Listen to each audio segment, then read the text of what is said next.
صلی اللہ علیہ وسلم فرماتے کہ اللہ نے فرمایا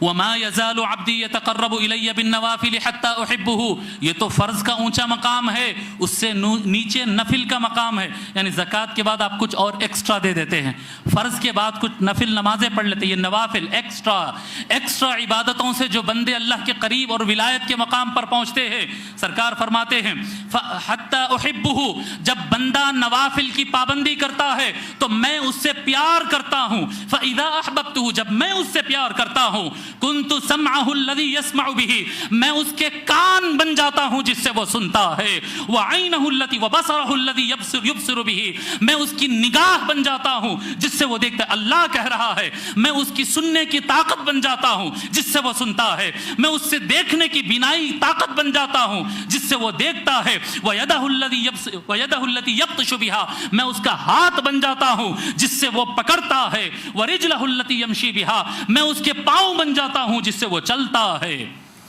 اللہ کے ولی کی طاقتوں کا اندازہ سمجھے باپ جی۔ لوگ بولتے ہیں کہ نہیں ولیوں کو وہ نہیں معلوم، دیوار کے پیچھے کا نہیں معلوم، پیٹھ کے پیچھے کا نہیں معلوم، ایسی باتیں کرتے ہیں نا۔ اللہ کیا فرما رہا ہے؟ یہ حدیث بخاری شریف کی حدیث ہے، حدیث قدسی ہے۔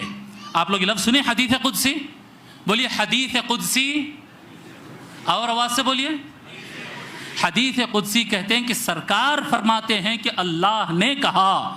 سرکار فرماتے ہیں کہ اللہ نے فرمایا، اس کو حدیث قدسی کہتے ہیں۔ اللہ تعالیٰ فرما رہا ہے میں اس کی بینائی بن جاتا ہوں جس سے وہ دیکھتا ہے۔ اب آپ بتاؤ کہ اگر کوئی انسان کی طاقت سے اگر دیکھتا ہے، ایک پردہ بھی بیچ میں ڈال دو دوسری طرف نہیں دیکھ سکتا ہے، لیکن اگر کسی انسان کی بینائی میں، اس کی آئی سائٹ کے اندر اگر اللہ کی السمیع البصیر کی طاقت اگر آ جاتی ہے تو پھر کیا اس کو کوئی پردہ روک سکتا ہے، کوئی دیوار روک سکتا ہے، کوئی ڈسٹنس روک سکتا ہے؟ اسی لیے کہ یہ معاملہ ہوتا ہے کہ وہ اللہ کی طاقت سے دیکھتے ہیں، اللہ کی طاقت سے وہ سنتے ہیں، اللہ کی طاقت سے وہ مدد کرتے ہیں، اللہ کی طاقت سے وہ جہاں ضرورت ہے وہاں پر پہنچ جاتے ہیں کہ ان کے پہنچنے میں ان کے پیر میں اللہ کی طاقت، ان کے ہاتھ میں اللہ کی طاقت، ان کی آنکھ میں اللہ کی طاقت، ان کے کان میں اللہ کی طاقت ہوتی ہے۔ یہ صحیح البخاری کے صحیح سند حدیث سنا رہا ہوں۔